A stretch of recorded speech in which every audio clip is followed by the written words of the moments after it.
What's up, guys and ghouls? Welcome back to Living Dead Garage, where we bring the dead back to life. Today's episode, we're doing a motor swap in a 79 Camaro.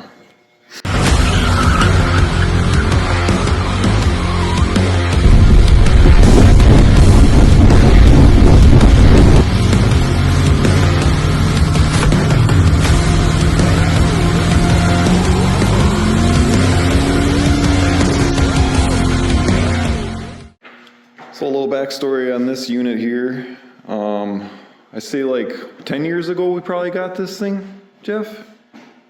It was like 2015, right? Or 2016? I had Aria with me. Yep. Yeah, we got this car shortly after his daughter Aria was born, and she's 9 years old at the moment, so that maths. But anyway, this was technically our first revive and drive. Kind of upset we didn't record it, but really didn't even know what YouTube was at that time. But anyway, I was at work making a pickup, and I saw this on the side of the road for $1,000 or best offer. And I sent a picture to Jeff, and he said, "Yep, that's mine." And he bought it, and we went and looked at it. And the guy said it ran and drove, but had a terrible, terrible knock. So we threw a battery in it and drove it from, I don't know how many miles that was, like 30 miles? Maybe 15, 20. Well, it was around Greenleaf area. That's like 20-ish. Yeah, whatever. So long ago. It was about a 30-minute ride. But every stop sign it would die. So that was fun. But it made it home barely. So we pulled that junk motor out. And then it sat for a long time because, you know, he had a child, that's more important, blah, blah, blah. Fast forward, he ended up needing money, so I said, well, I'll buy it, help you out, and that way it can stay among us, and we can still enjoy it, blah, blah, blah. And a few years ago, after I bought this place, I had this built 350 sitting around from an old project that was discarded years ago, and it's paired up with a turbo 350 with a shift kit. It's got a big cam in it, a high-rise intake Edelbrock, a really nice CVR serpentine kit, some really cheap shitty headers that don't fit well at all, and it's backed by Pipes Race Pro dual exhaust, and it sounds very nice. And it's also got noisy timing gears in it, which I love. So, like I said, we're pulling this engine out, and it is gonna go in Jeff's 87 Firebird, backed by a 5-speed transmission, so that's gonna be fun. Well, I know what you're thinking. Why are you pulling this engine out? We got this little power adder over here. That's why we're pulling the engine. Any further questions? Nope, I didn't think so. Also, we're throwing in a Ford 9-inch rebuilt by Derek from Vice Grip Garage. Thank you for that. And we have a Muncie 4-speed. Aluminum drive shaft, subframe connectors. So yeah, she's gonna be quite a unit. Anyway, we're gonna pull the hood off of this and get this engine out of here. And depending on how motivated we are, we might just set that engine back in here, push it off to the side, and then we'll bring Jeff's Firebird here and put that one in there. And then yeah, burnouts. Burnouts.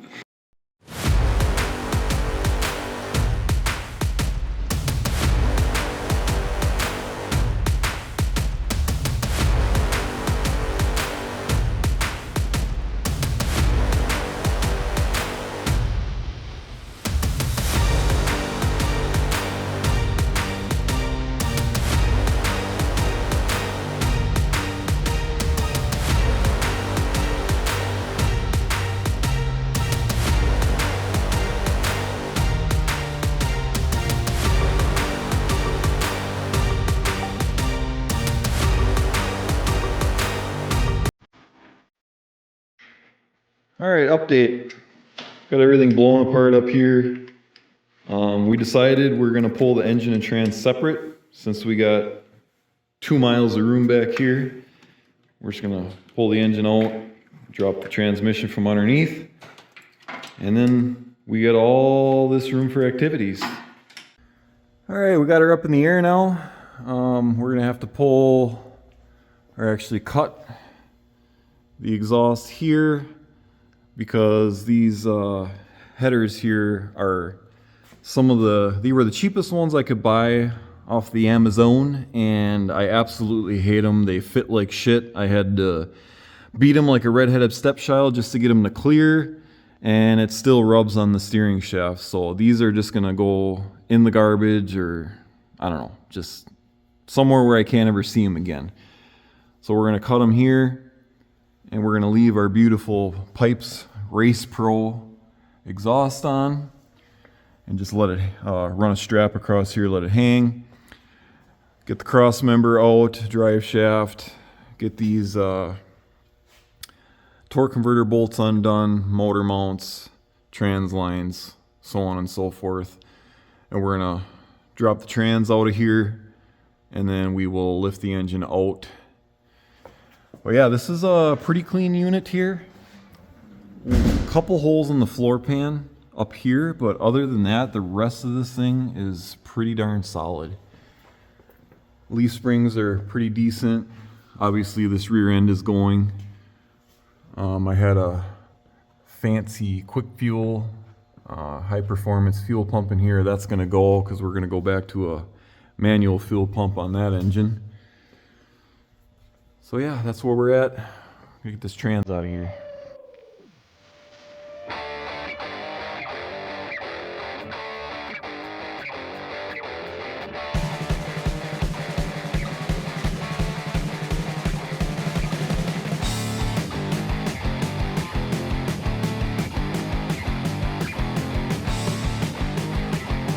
We got everything done underneath, got the trans out. We're about to hook the old cherry picker on and get this thing out of here.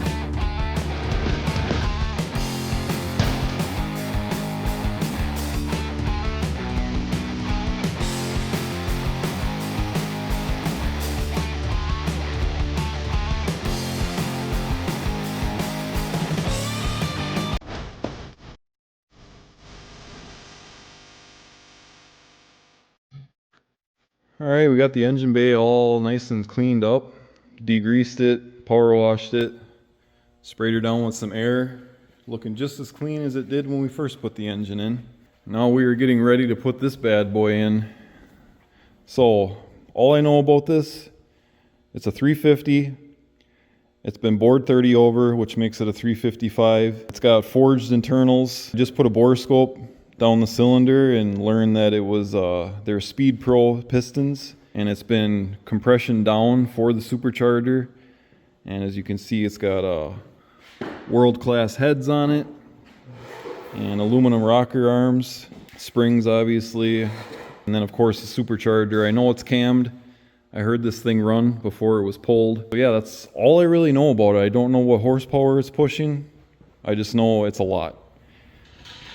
So I am getting this engine from my buddy Chris for painting his 67 Camaro, and this engine was actually in that Camaro.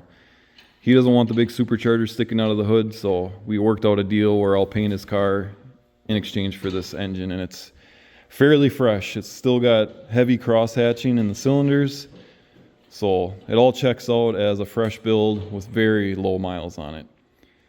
We're gonna get this hooked up to the old cherry picker and get her clamped in there for now. I still have to get the flywheel resurfaced and a couple other things figured out before we can fully finish the drive line. But we're just going to set the engine in there for now so we can free up an engine stand for that engine, and so on and so forth. The time is nigh. We're dropping the engine in. Excited? Yes.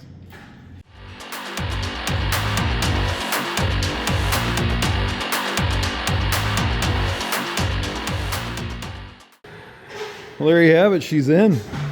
Took virtually nothing, but I think we're gonna sneak the headers in there. I have a strap running from the water pump to the core support to keep the engine from tipping back. just temporarily until we can get that 4-speed and cross member in down the road. But yeah, awesome progress today. I want to get those headers on, set the valve covers on, and set the supercharger on there. And then I'm going to drool over it. Well, hey there. Changing gears, as you can see, I am underneath of the Camaro. I decided before getting the headers in to get the flywheel, clutch, transmission in, cross member, all that nonsense. And then I'm going to do headers and we'll get that supercharger set on top of there. As you can see here, this engine already had a pilot bearing. And if you look at it, something's not quite right because of the way that it is. I got a brand new brass one here for comparison. I don't know what the heck happened to this one, but you can see it looks like the transmission that was on this in the past was driven in too far and it just ate into the bushing itself, which I've never seen that. That being said, we have to get this old bushing out, and to do that, we got to use my favorite tool, piece of white bread. I'm sure some of you guys have seen this trick, but you can take chunks of bread, shove them in there, and use a punch or a bolt the same size with a hammer and pound the bread in, and the bread itself will compact and actually push the bushing out. And I've done this a few times and it, believe it or not, does work. So I'll do a little demonstration for you here. It's pretty straightforward. You just take the bread, shove it in the hole, in the hungry hole here. You know us guys doing what we're born to do, filling holes. I got myself a bolt here that's the same diameter of the bushing inlet. I'm just going to go ahead and pound that bread in there. Hopefully the bread and not my finger.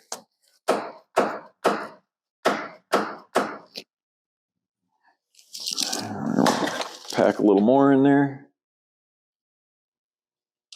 That's right. Gobble it up. I don't want to hear no fussing.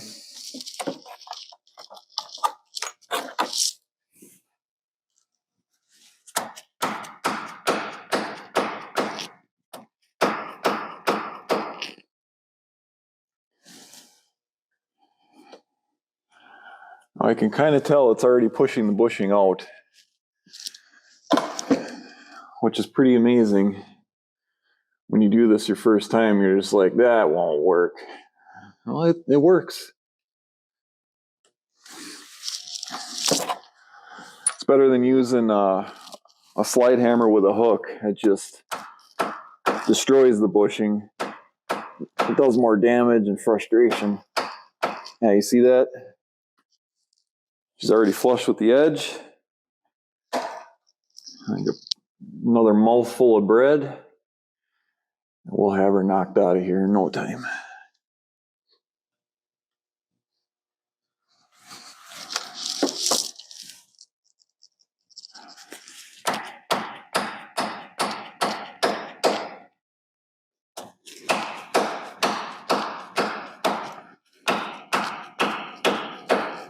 You can see that right before your eyes.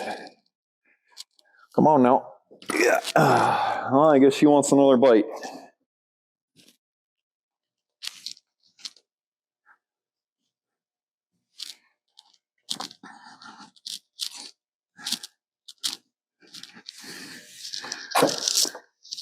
Bready or not, here it comes. Oh, I accidentally just shoved it in.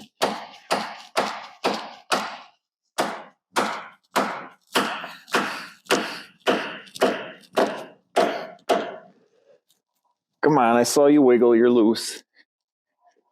Yes. Well, there you have it. How to remove a pilot bushing. And you can do this with the solid brass ones or the needle bearing ones too. It all works the same. I'm sure it'll work for other applications as well.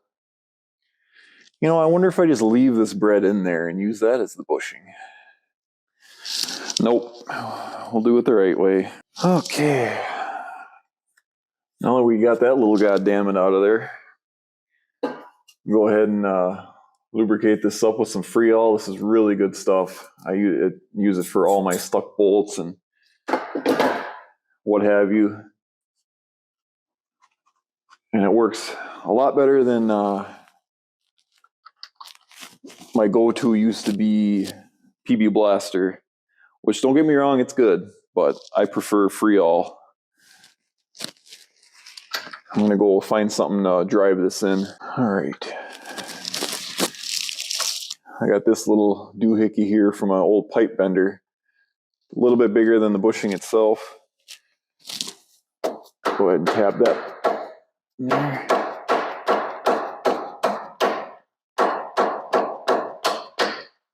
Nice. Since this old bushing was completely ramrodded, as you can see, it's worn pretty badly. Like the output shaft or the input shaft to the trans was too far into it. I'm wondering if whoever installed this one didn't drive it in far enough, and it started binding and grinding, and bad things happen to good people. So I think I'm gonna find something a little smaller and drive that in as far as I can get it. I got myself a 3/4 inch socket. We're gonna put the more flat edge to the bushing. There we go, drive her home. Just like she wanted to. Perfect. That's probably the easiest one I put in. A lot of them, you really got to freaking drive them in there, but I'm usually working on older small block Chevys where these are caked full of rust and whatnot from being on an automatic transmission. Well, that being said, we are now ready to put our flywheel on, which I will grab right now. Now I had to go order myself a brand new flywheel because the one I had was made for a 2-piece rear main seal, which means it was an older generation small block Chevy, which changes the orientation of the crank mount back here. The 2-piece is a lot bigger. So I gotta grab my hardware and some Loctite. Any of this hardware you're putting on, like flywheel, flex plate, clutch, pressure plate, you always want to Loctite it because you don't want to risk these bolts coming out at 7,000 RPMs, because if this flywheel comes shooting through the firewall, it'll dang near take your leg, ankle clean off. And then you won't be able to either use your accelerator or your shifter. And what fun is life going to be if you can't push in that old clutch pedal? I'm going to get these all Loctited and crank them down to 65 foot-pounds. And then we'll get our clutch on here. Oh, when I bought this Muncie 4-speed, it came with 2 center force clutches, which is awesome. So I didn't have to spend any money there. Those usually run $400 to $600, so saving money already. All right, I got my torque wrench. Set this puppy to 65. Oh, already there from when we did Jeff's Firebird. I got one of these fancy flywheel wrenches, pry bar, whatever you want to call it. Hooks on the teeth here so that you can torquelize these bolts or try and rotate a stuck engine. Haven't had to do that yet, but it works great for this.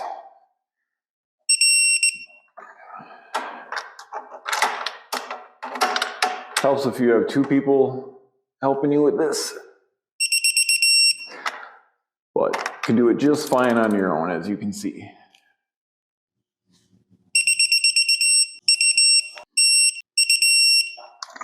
Perfect. Now, just like putting a wheel on, you want to go star formation so this flywheel seats properly to your crankshaft. You don't want that thing wibbling and wobbling. They have some major vibrations.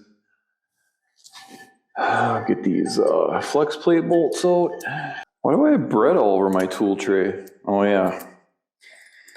The engine was hungry. So if you've never put a clutch on, you're gonna need one of these clutch alignment tools.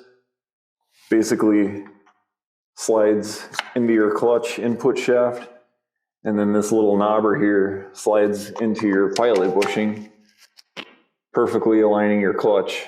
So when you bolt on your pressure plate, the transmission input shaft will slide right through without binding. Well, same as the flywheel, I am going to Loctite these bolts. Ugh, a little awkward. There we go.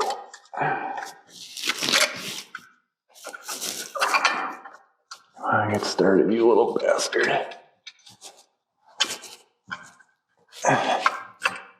There we go. All right, now I'm just getting these bolts hand tight. And when I go to run these in, I will put pressure on this alignment pin to give that clutch its best fighting chance at being centered, so we don't ride the struggle bus trying to get that transmission input shaft to slide on in. You never want to struggle getting your shaft in there, guys. Always make sure she's lubricated and lined up. Your car and your wife will thank you. All right, what size is that? 14? You betcha it is. Got our clutch aligned. I'm gonna run these in crisscross applesauce a little bit at a time, because this pressure plate is prone to warpage if you just crank her down one bolt at a time all the way. Always want to make sure that slides in and out nice and easy. That's a clear indicator if your transmission input shaft is going to fight you or not. I'm going to run these all the way down by hand rather than use the assault ratchet. Less chance of warpage, right? Sure, we'll go with that theory. Go ahead and torque these to 65. Crisscross applesauce.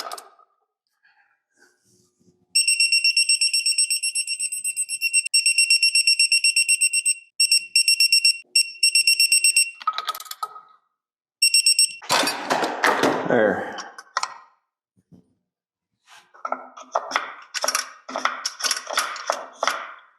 Perfect. Clutch install, done. Bread trick, done. Now, I think what we'll do from here is we'll put our bell housing on, and then maybe we can slide our trans on and mark a spot on the trans tunnel to cut a hole for that shifter. Yep, I think we'll go from there. All right, sorry about that. I had to put down my hardware.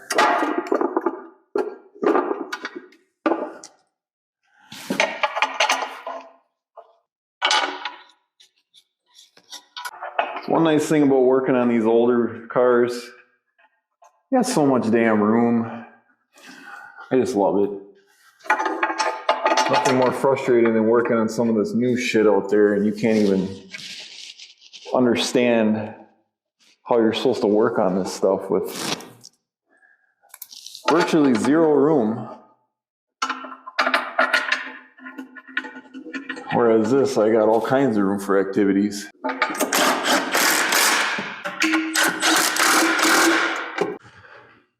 All right, I am solo, but this being a 4-speed transmission, cast aluminum case, I might be able to muscle this puppy in there myself.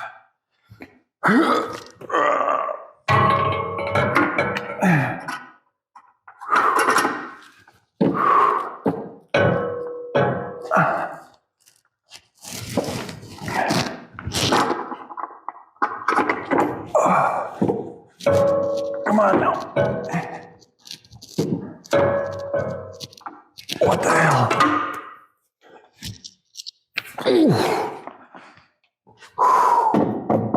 She ain't wanting to go in. Try this again.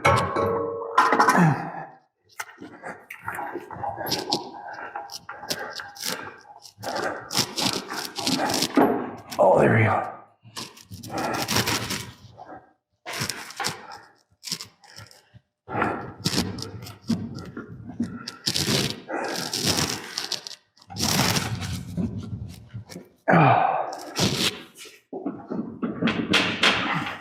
All right, I put a jack stand underneath the engine to kind of support it.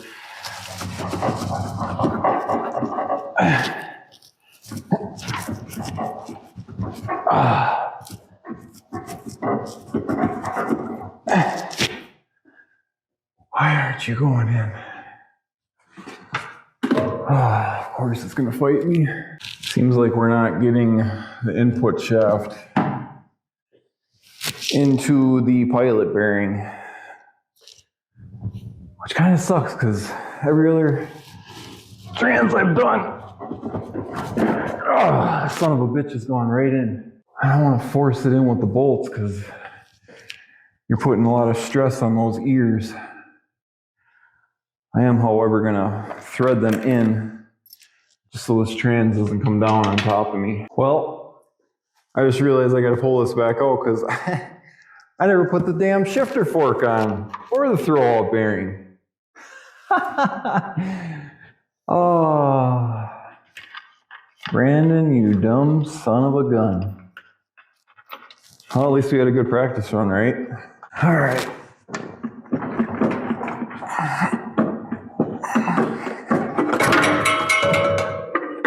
All good, we got her. Whew. Oh. No, my God damn it doesn't want to go in. Maybe that's, well, now it went in, but it's definitely catching. I'm gonna have to do over on that one.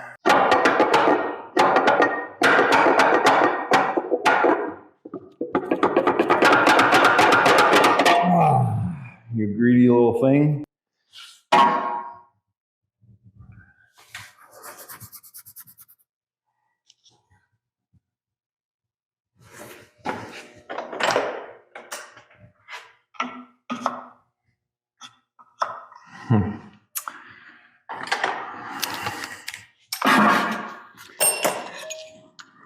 Seems like she wasn't too happy with the first run.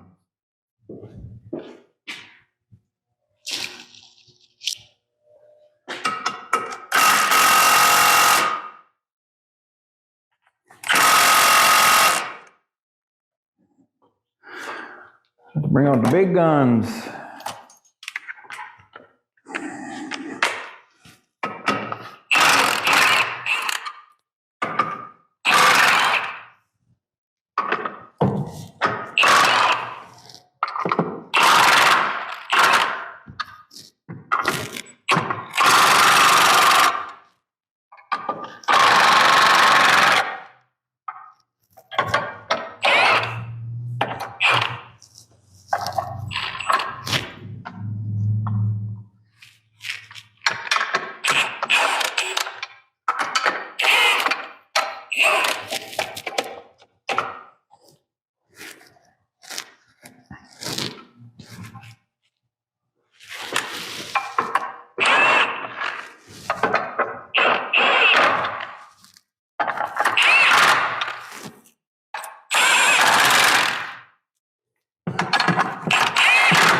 What does that slide out now?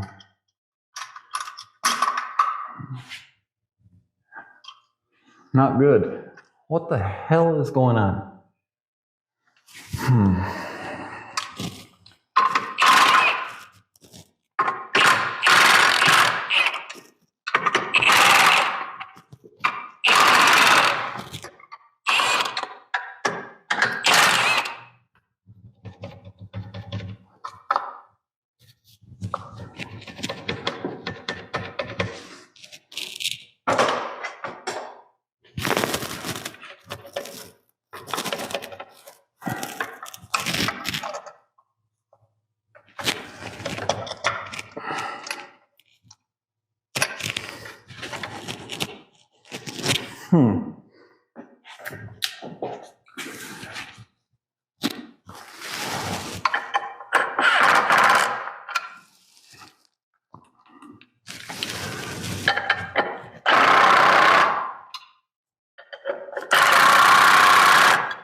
Why is that not lining up? All right, I admit defeat. I'm gonna have to go with the old cheater lift. These pipes ain't what they used to be. Plus, I'd rather not drop this transmission. I did pay a decent amount of money for it, so might as well play it on the safe side.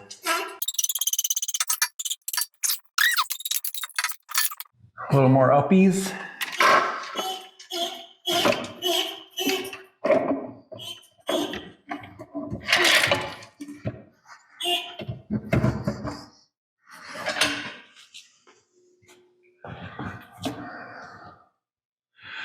Now we gotta go up with the engine again.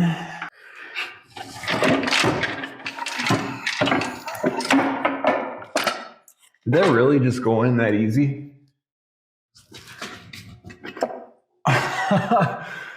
All right, I'll take it. I'm not gonna complain. Should have just done this in the first place, but if I know myself like I know myself, the best way to learn is doing it wrong and then having to do it again.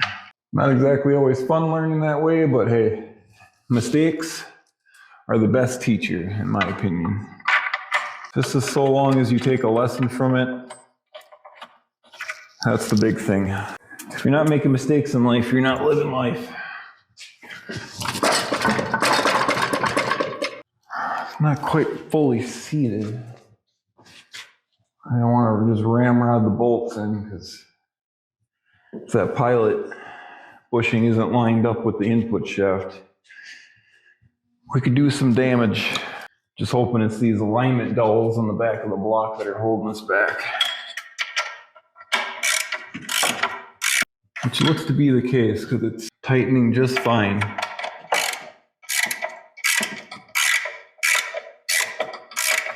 Yeah, it was just the dowel pins.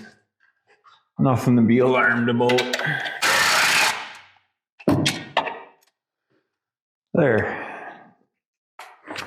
I only needed an 18-foot extension. I don't think we're going to be able to get the cross member on until we cut a hole in the floor pan for the shifter. So we're not going to get enough altitude.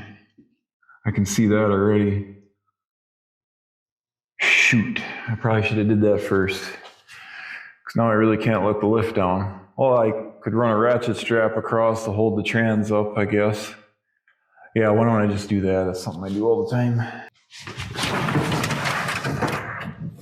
So the issue I'm running into is the shift linkage, or the shifter linkage, is hitting the trans tunnel here. And it's restricting me from getting the transmission far up enough to get the cross member in.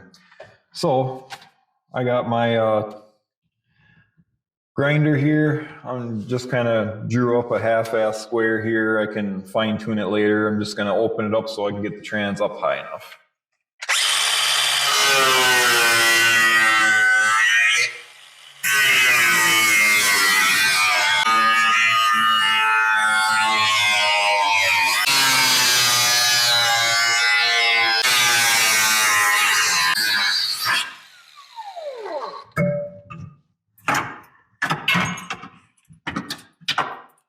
There you go.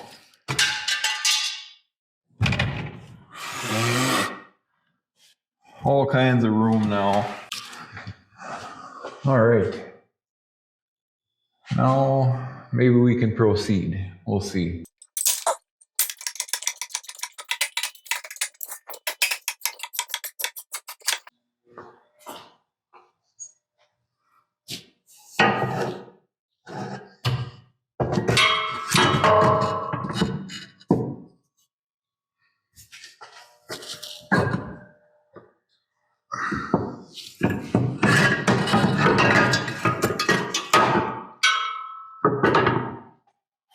All kinds of room for clearance. Well, where is the damn wrench I just had? Every time.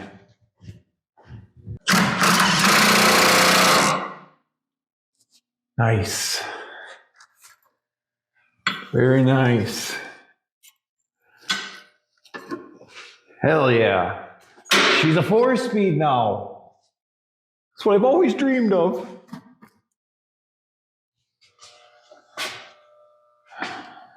Sweet. I had to order a set of clutch and brake pedal assembly, and I got the shift linkage hardware all brand new coming too. That should be here tomorrow. I think for now, I'm gonna let her down. I'm gonna bolt the Hurst shifter on there and then daydream a little bit, roll through the gears, a little pretend time. And I'm gonna shut her down for today. It's a Sunday afternoon, it's freaking snowing. I gotta relax, I got a busy work week, so. In my free time, I'll tinker around with this and record some more footage, but until then, see you in a couple days. Well, hey there, it's been a few days. Giving you a little update on where we're at with the Camaro. As you can see, got some headers on. I threw those on my spare time after work throughout the week. Just did a bunch of monotonous stuff that really wasn't worth recording. The headers involved a lot of swearing and frustration along with the clutch linkage. That was almost more difficult than putting the damn transmission in, so that was fun. Anyway, I think now that we have the 4-speed in, we're gonna shift gears. Sorry about that. And swap the rear end for the Ford 9-inch. I'm gonna go ahead and get started. Drop that 10 bolt out of there and get the Ford 9-inch in. Drive shaft, shocks. I actually have traction bars too. I don't know if I mentioned that. Set you up on a GoPro and get going here, I think. As you can see, we got headers on. These are Hooker headers, Hooker competition ceramic coated headers. Obviously they were used. The engine that these were bolted to before I got them had a terrible oil leak, so there's a bunch of burnt oil on here, which whatever, they're pretty clean up top. I've got starter in, I've got the shifter in, the shift linkage, and yeah, that's pretty much where we're at. We're gonna be moving on to the rear end here.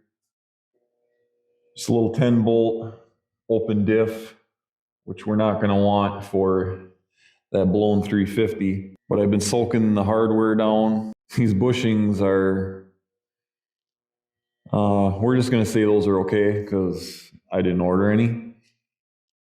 But I think there's a way we can rebuild those.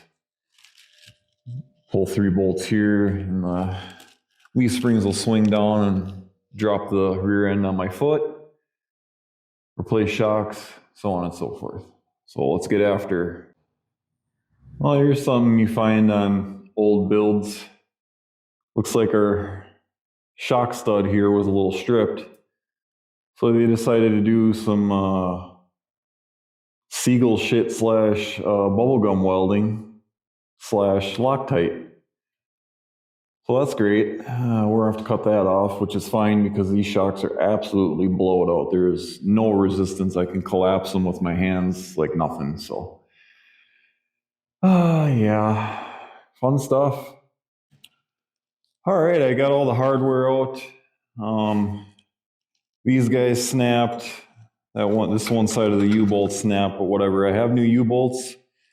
I don't have new hardware for the inners, but I have some grade 8 stuff laying around I can throw in there. But I'm gonna use the trusty Beaver trans jack, set it up by the diff here, and just undo the front leaf spring bolts. I left one in, took the other 2 out so I could just swing this down and hopefully not drop this rear end on my foot. So here we go.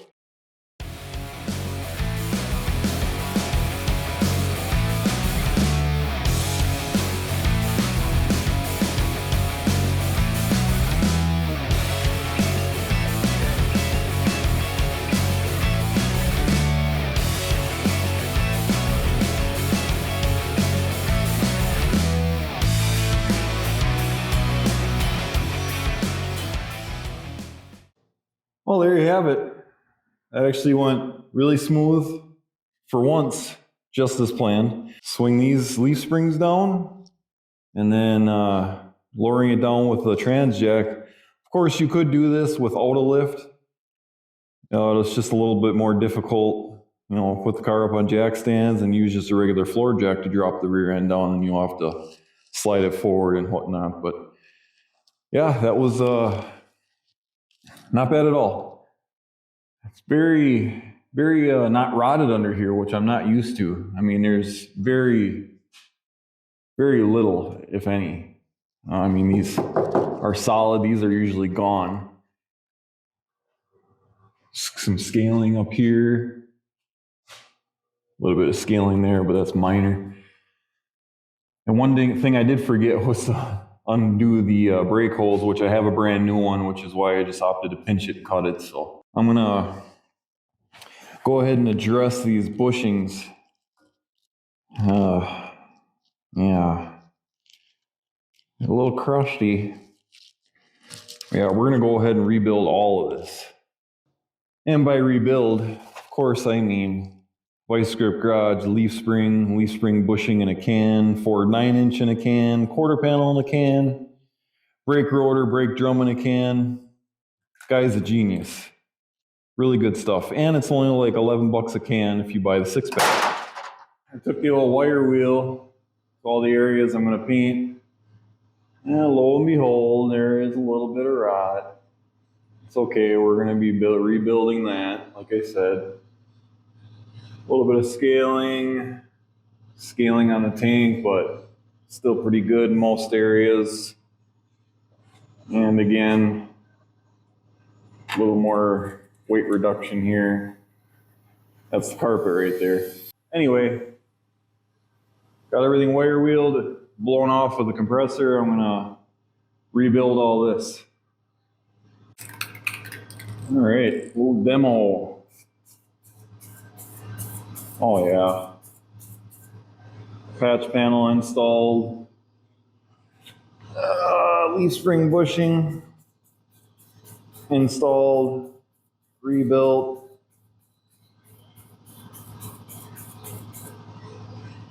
Leaf spring shackles. Brand new. See guys and ghouls, it's just as easy as that. Look at it. Brand new gas tank. Perfect. I'm gonna go ahead and fog this down. I'll let her eat, and then we'll get that Ford 9-inch in here.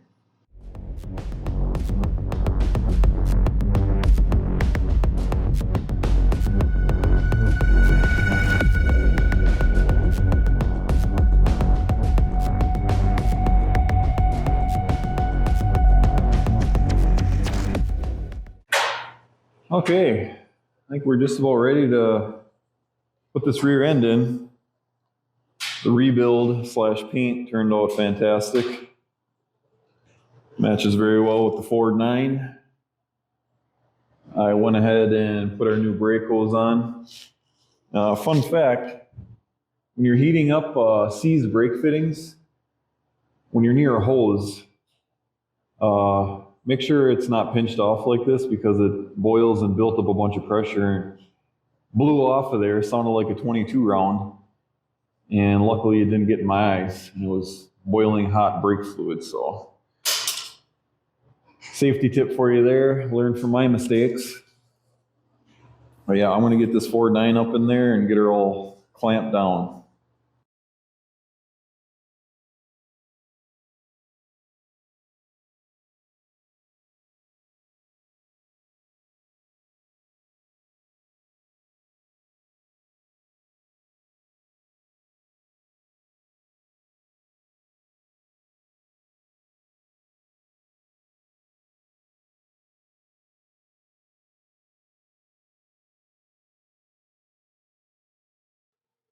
Okay, update. Got rear end in, got the drive shaft in, shocks are in, traction bars are on, subframe connectors are on. This thing is really starting to look like something. Nice aluminum drive shaft. I'm curious to see how good these subframe connectors are going to do. It's going to make quite a difference or not. Should in theory, but yeah, very happy with this. I think next step is going to be the exhaust. And for that, we got some key fob electric cutouts here. Powered by a key fob here. Jeff got these for me years ago for my birthday. I haven't put them on yet, but my plan of attack here is to cut this section out, put this in its place, and then we'll have to put like an elbow on the end of the cutout here and shoot it out the sides. But yeah, I think I'm gonna tackle that next. This thing's gonna sound insane with these cutouts. Well, hey there. It's actually been a couple weeks since I last recorded. As you can see, I've made a little bit of progress on the Camaro here. I got the supercharger clamped on top there. I buttoned up a lot of the wiring, fuel line, stuff like that. Pretty much to the point where I can put it up in the air and I have to add gear lube to the Muncie 4-speed and the Ford 9-inch. And lastly, we have to add coolant to the coolant system. And then we're going to hear this thing fire off. And I don't know about you guys, but I cannot wait to hear this thing whine. The only whining I can stand is a supercharger whine, if you know what I'm saying. So let's put this thing up in the air and squirt some of that gear lube inside the crankcase, or inside the 4-speed and the rear end, and get some coolant in it. Well, I got her up in the air. Pretty simple. Here's the drain plug. Here's the fill plug. Pretty simple. Pull that plug, pump fluid until it starts pouring back out. And same thing with the 9-inch. There's a fill plug here. And then technically your drain would be taking this carrier section out. So I'm gonna pull that, pull the other one, and I have oh, where are we at here? Well, I gotta find my gear lube, but yeah, I'll grab my gear lube. It's got a hand pump on it. We'll get this filled up. All right, got my specialty plug wrench here. Get this loosened up out of here. Set that down on my workbench. I don't believe there's any fluid in this, or not much at all. I got a little material on the plug, which is normal. We don't want to see any like major chunks. This is just like fine metal on metal gear meshing material, which is not to be too concerned about. Alright, I got my handy 5-gallon hand pump unit here. Saves a lot of your forearms. Instead of squeezing in those plastic bottles of gear lube, we can just do the old hand pump here until she starts pouring back out. Stick that plug back in. And do the same thing to the rear end. And we will be good to test on this thing.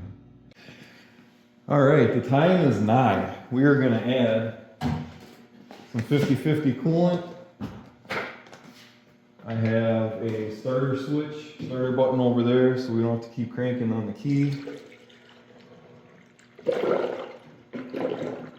We're gonna fill this up and then see how she runs.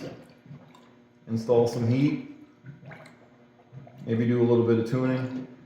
Unfortunately, it's like 14 degrees out, and with the wind chill, it's like instant death. So we will not be taking this out for a ride today, but we're gonna get it ready for the next nice day, which is probably gonna be mid-September from here in Wisconsin. I think we're ready to go. We expertly primed the fuel system.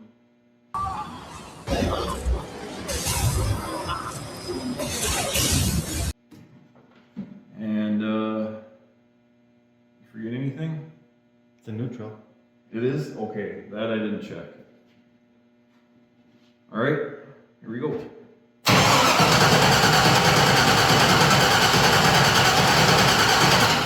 got the key forward?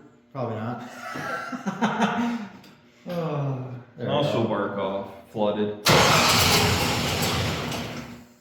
Okay, not bad for guessing on the timing, right?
Exhaust.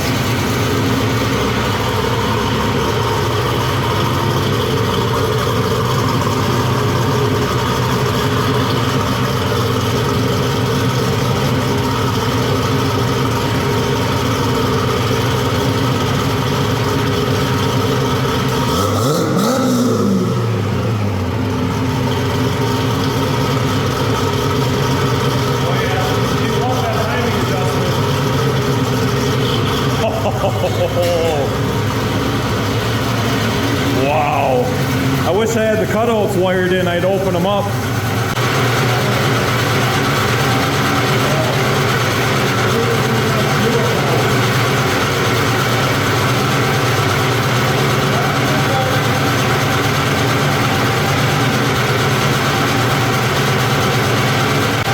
Got a small leak on the cooling hose in the water tank.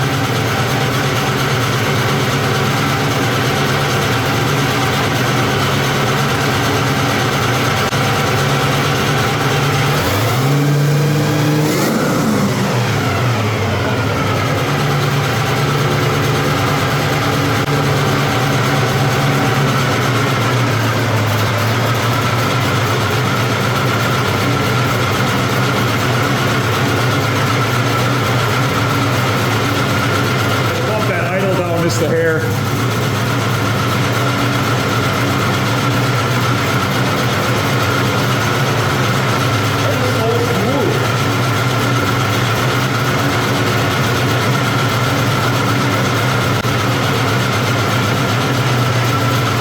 Fuel pressure is good.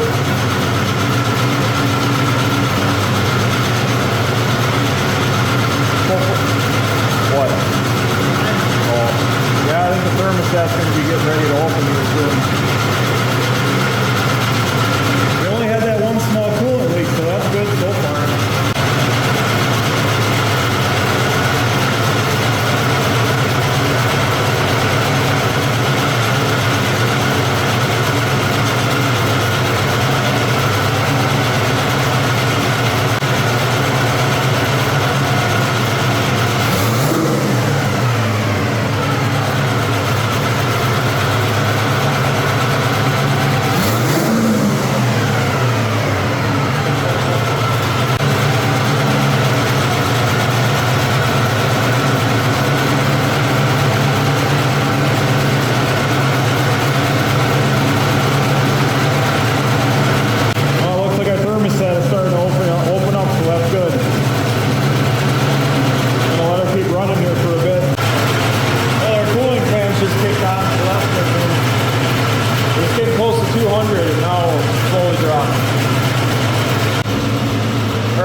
Alright, well we don't have a clutch, so it must be out of adjustment.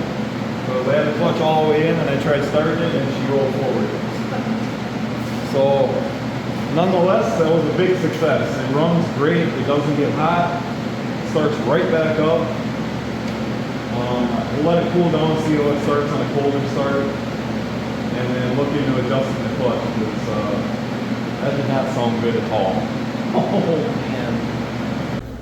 Okay, so what we're after here is that rod right there, the adjustable rod that adjusts your clutch fork here, and I believe I should need to extend that to disengage the clutch a little further, and then we should be good to go. So I'm going to fight with that now that this is 1,000,000 degrees, and hopefully not burn my tattoos off.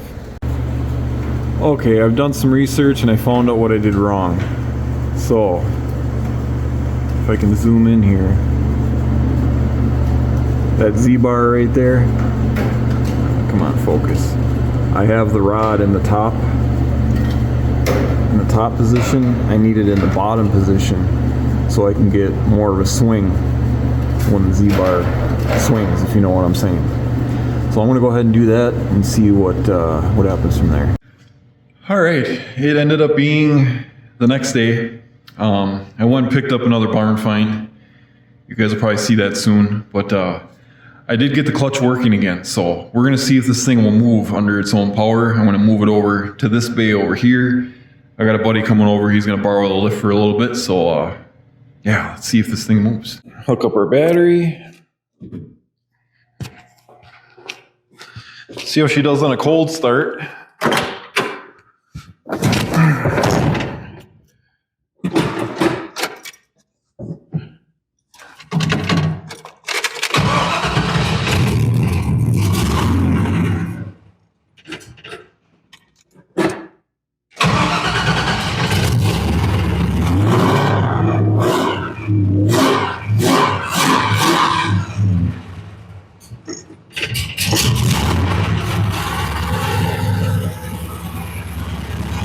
He's a little cold-blooded.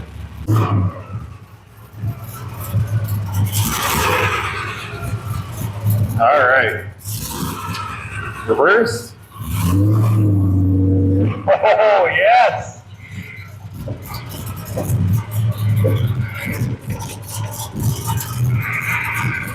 We have first. Oh, yep, almost conked her. Ooh. Something's clunking in the rear end. That ain't good.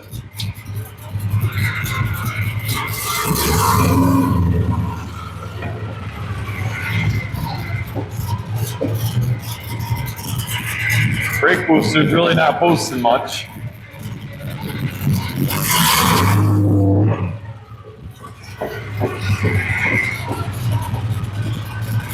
Oh.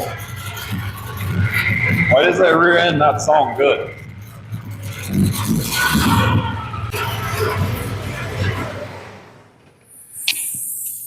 Well, that's successful. The only thing is when I was moving back and forth, I could feel like a clunk, clunk, clunk in the rear end. I'm not sure what all that is about. Hopefully we don't have to pull that center section out and investigate, but we might have to. But that's all for now. I'm waiting for warmer weather to take this thing out on the road. It's still pretty dang cold out today, but as soon as the weather permits, we will be back and we're gonna put this thing on the road. I, for one, am very excited. Well, hey there, guys and ghouls. We are going to move the Camaro back over onto the post because the transmission and engine is kind of cockeyed Joe for some reason, and the drive shaft is hitting the trans tunnel, so it's going ka-clunk, ka-clunk, ka-clunk. I'm not sure why that is, so I'm gonna have to put it up on the lift and loosen up the trans mount, maybe even the motor mounts, and put a ratchet strap on the tail shaft and kind of suck it over back over to the driver's side. But let's see how she does on a cold start.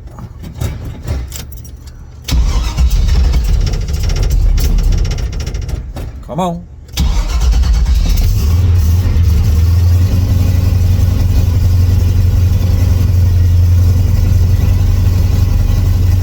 A little cold-blooded, but we haven't really fine-tuned her yet, so that's to be expected. Oh, there we go. Now she'll idle.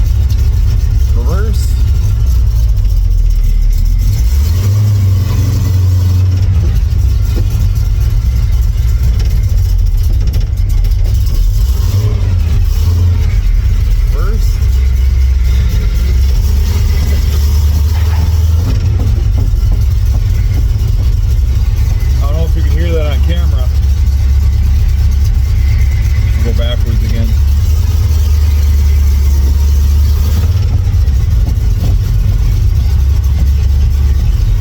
Terrible, but you can't drive it like that.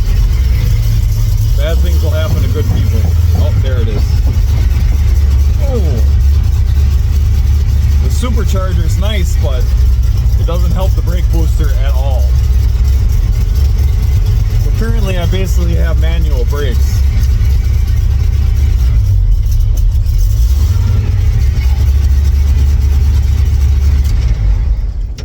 Alright. Get this thing up in the air. Alright, got the car up in the air. And I'll show you where we're hitting here. Right there is rubbing right up in here. Very, very close. And then we got, 2 miles of room over here. Oh, I gotta move my light, but you can see kind of see how off-centered that D shaft is over to the passenger side. There's way more space over there than there is there. So I'm gonna have to loosen the 4 bolts for the cross member and then put a ratchet strap on the tail shaft here and pull it to the driver's side, and hopefully that will leave me enough room, or give me enough room to straighten this out, because we cannot drive it like that. That's going to be not good after a while, and I don't want to take a hammer and just beat that tunnel in, because we're kind of just masking the actual problem. So I'll loosen them bolts and try and fix this. Okay, I found a solution. So it turns out this trans mount here has multiple provisions to offset your trans mount, and I put a ratchet strap on the tail shaft here, sucked it over to the driver's side, and that's how I found that out. So we're almost there. The drive shaft is just about centered, but our hole isn't lined up. But I think I can loosen these here, and those are slotted. I can shift that over, drive that main bolt in, and I think we'll be good to go.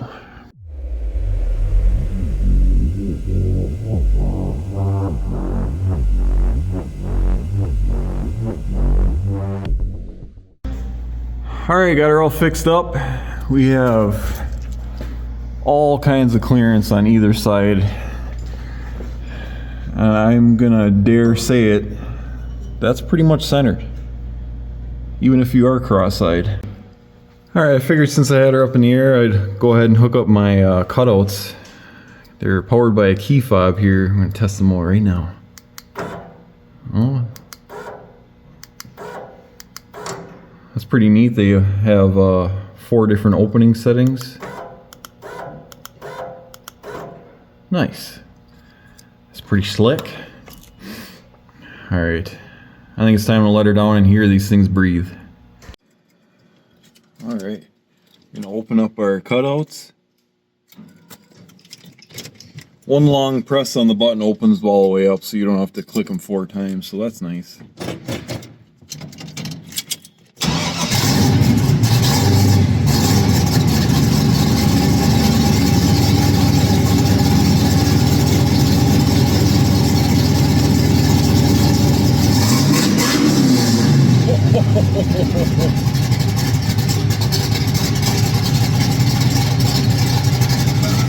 That sounds nice. We'll go ahead and close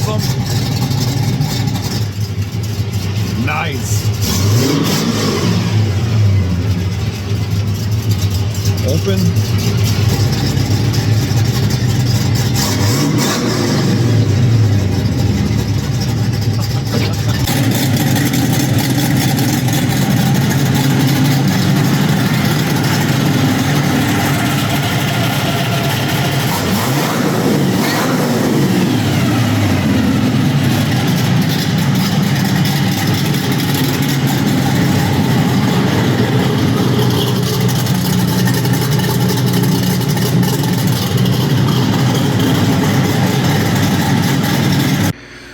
Well, guys and ghouls, unfortunately, I think I'm gonna have to cut this video here and make it a two-parter. I was hoping to test drive this thing, but the Wisconsin winter is in full effect, and we have a lot of snow on the ground and a lot of salt, and this thing doesn't need to see any salt. But I do have the hood on, and I did get the trans mount repositioned as you saw, and I got the cutouts working, so that's cool. One major issue, I have to get an auxiliary vacuum pump for the brake booster, because with that supercharger and the boost, it has absolutely no power brakes, which is not fun. Also, the rear end is making some weird clunky noises. I backed it out of the driveway to get it out of the way the other day, and something's not right, so I'm gonna have to drop that third member out of the Ford 9-inch and see what the hell's going on. It was a used unit that I bought from my buddy Chris, so as far as I know, it was good, but he could have bought it broken. So if you guys like what you're seeing and you want to see more of this project and many others, please like and subscribe. And there's a new hype button feature that really helps us small channels out. It only lasts for like 5 days after you first release the video. So if you guys want to hit that hype button, help us, get out there and grow, that would be great. But until then, we'll see you in the next one.